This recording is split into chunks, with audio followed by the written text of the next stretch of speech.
প্রিয় দর্শক মণ্ডলী, আজ আমি আপনাদের সম্মুখে সূরা কুরাইশ এর সহিহ শুদ্ধ তিলাওয়াত নিয়ে এসেছি। তো আর দেরি না করে শুরু করছি।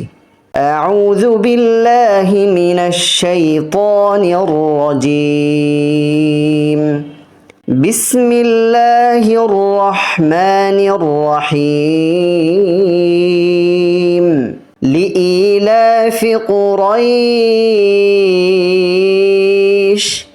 إيلافهم رحلة الشتاء والصيف فليعبدوا رب هذا البيت الذي أطعمهم من جوع وآمنهم من خوف